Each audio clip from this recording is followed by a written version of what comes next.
Hi, I'm Matt, and to quote one of my favorite YouTubers, this is a 1998 Nissan Stagea 25T RSV. It is my Nissan Stagea, is now live on Cars and Bids, and today I'm gonna wash it one more time.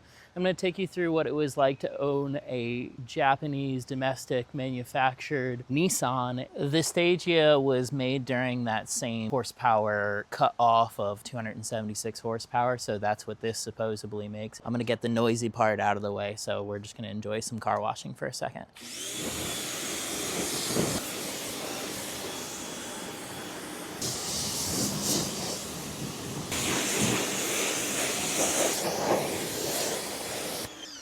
All right, so there are a few things I'd like to address in this video. Why I'm getting rid of my car, what it's been like to own this car, how many miles I've driven, and what my expectations are for my sale at Cars and Bids.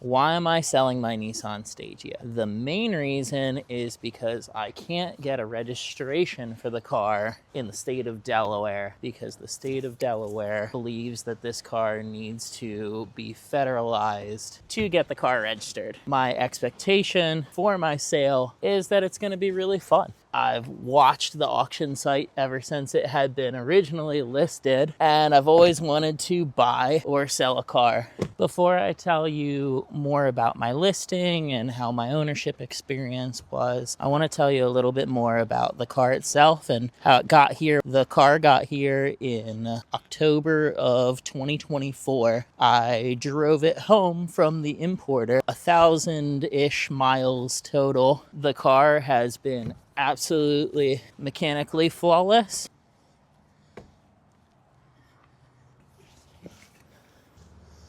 So the first problem that I faced didn't have anything to do or to blame with for the Stagea itself. As I was up in the area for a golf trip for a friend's birthday, and we drove this new car purchased that day to play golf with 4 of us, and one of them's a mechanic who had just driven up from basically the same area that I come from. Proclaimed that I probably need new shocks by the time I get home because the roads between that bit of New England and here, like New York, bits of Pennsylvania and Connecticut, etc., are pretty bumpy. Shortly after arriving home, the car did start to operate kind of a little weird and a little shaky. I took off one of the wheels to find out that one of the coilover struts had completely failed, but I ended up with some silver Neo Max 24-way adjustable, I believe, coilovers, and they work really great. Another thing that has been replaced is both the front and the rear windshield. The front windshield was replaced because when I picked up the car a day before, the dealer let me know that a rock came up from traffic, hit the windshield, and put a good crack right in front of the driver's side of the windscreen. But he was kind enough to order me a windscreen to my house. Later on, I actually reversed into my trash cans, somehow shattered this rear windscreen, so this has also been replaced a little bit more recently.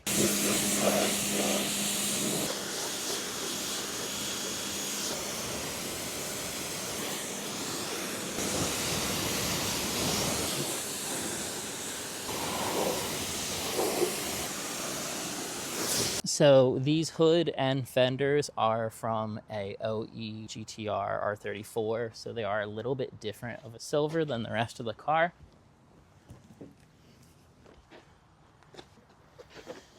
Outside of the car looks great. We're gonna move on to the inside of the car. The Stagea does come with power locks. So we're on to the inside of the car, and before I give it a quick wipe down because it's already pretty clean in here, I'm going to tell you about the last mechanical modification. This car has been swapped from a 4-speed automatic to a 5-speed manual from a Skyline GTST. So it's already pretty darn clean in here. The backseat carpets still have vacuum lines in them, but I'm gonna wipe it down with some leather conditioner anyway because why not? I put 7,600 miles on this car in just a year of ownership. Getting driven a bunch, but you have to remember I also couldn't register it formally.